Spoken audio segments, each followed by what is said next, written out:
Self-Sabotage Revealed, how we're creating barriers to change.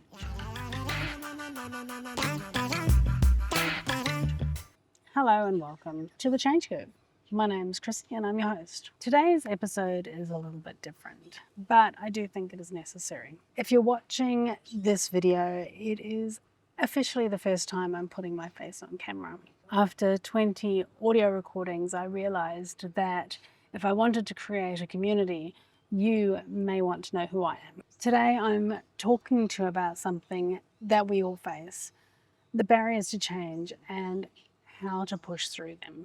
Whether it's financial transformation or personal growth, or in my case, putting myself on camera with a haircut that I'm not super thrilled about. Change is hard, but understanding why it's hard can help us navigate it better. Our brains are naturally wired to keep us safe. They resist change. It's not a flaw, it's a benefit. But in today's world, this protective mechanism often holds us back from growth. When I decided to transform my mindful meanderings into the change curve and focus on financial literacy and the psychology of money, I knew something had to change in how I connected with you. 20 episodes in, I realized that building a community meant being more visible. So I decided to freshen up my look with a new hairstyle, something short and punk inspired, before putting myself on camera. I showed the stylist the photographs and she claimed that she understood how to create this look, but it wasn't what I wanted. It was long on the sides and short on top. It still feels quite short, but I just was not happy with it. And I had all these good intentions to start recording, and I found myself delaying because I just needed more time for it to grow out, to look better, to put myself on camera.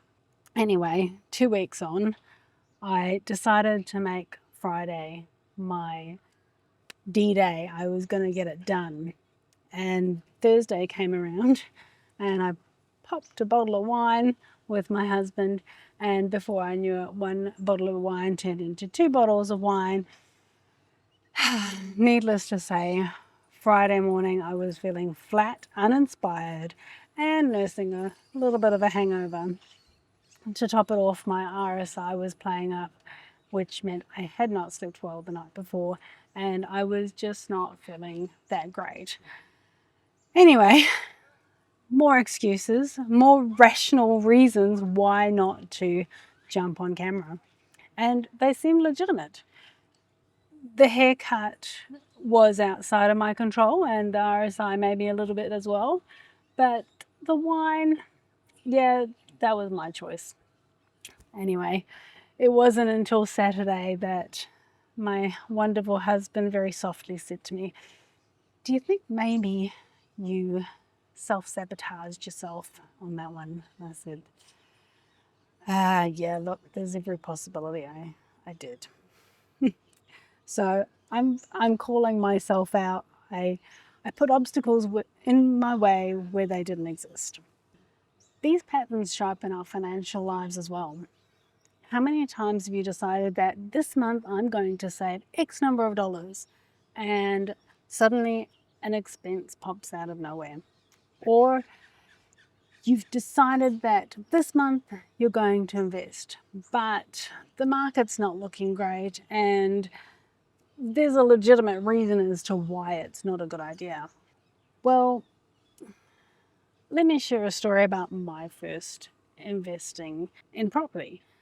I started learning all about property. I learned about all the different strategies, and I was studying, I was going to seminars, I was meeting lots of people, I was getting inspired, I was looking at properties, but week after week rolled by and I wasn't taking any action. Anyway, my mentor said to me, "You still haven't put an offer in? Really? You do know that perfect doesn't exist." Yeah, okay, I get it. I'm looking for a unicorn. So needless to say, the next weekend or over the next couple of weeks, I went out and I started putting in offers on properties. The reality is that there are safeguards when it comes to buying property, which means that if something's not right with the property, you have a due diligence clause, which means that you can exit in the event that it doesn't meet your needs. And so through practicing and learning about how to put in an offer and all that sort of stuff, I was learning all the way along, but I was taking action. And eventually I did buy a property, and it was really daunting, but it was the first steps I needed to take in order to build my wealth. So why do we do this? Why do we create obstacles when we claim that we want to make changes in our lives? I have 4 ideas. Number 1, fear of failure. I mean, let's be honest. If I don't try, I can't fail, right? 2, fear of success. When we want to do something and we succeed at it, that might bring extra responsibilities that we're just not prepared for. Number 3, we're trying to protect our identity because it means that we have to change who we are, and that can be hard. Number 4 is being comfortable with the familiar. Even unhealthy habits feel safer than making a change. These barriers show up in every area of our lives. They can happen with relationships and when we're wanting to take better care of our health or lose weight. Career advancements, I mean, that can be daunting. And then, of course, our financial matters. Our brains cannot distinguish the difference between different types of change. All it knows is that it resists change in and of itself. In financial terms, many of us have inherent beliefs. You may have heard of money doesn't grow on trees, or rich people are greedy. Or you may think to yourself, well, I'm not great with numbers. So unfortunately, if we don't take action in the direction of our goals, then these ideas become self-fulfilling prophecies. So how do we push through these barriers? Well, I've identified 5 things. And the first one is to name it. When we acknowledge what that challenge or the obstacle is that is causing us to self-sabotage, it weakens the power of that concept.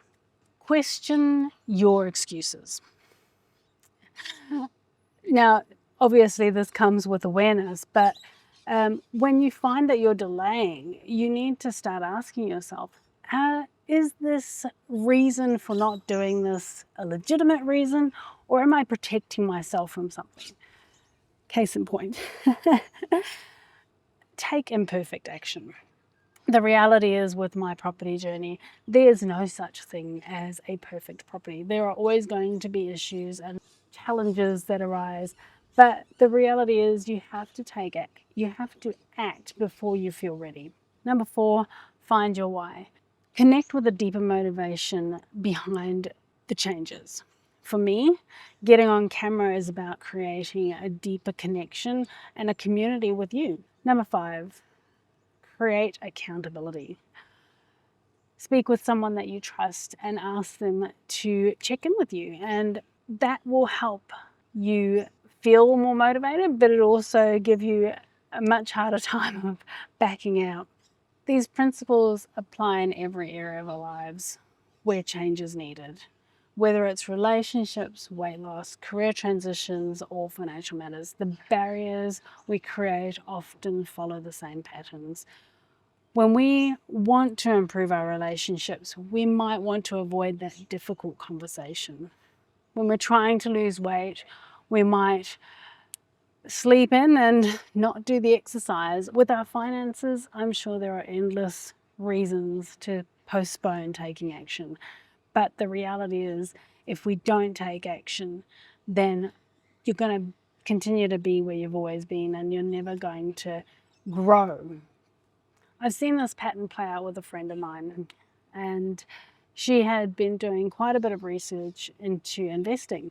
And after some months, I asked her what was going on, how she was tracking, and long story short, she hadn't made any progress. And when I drilled down and asked her more questions, it turned out that her parents had lost some money in the stock exchange.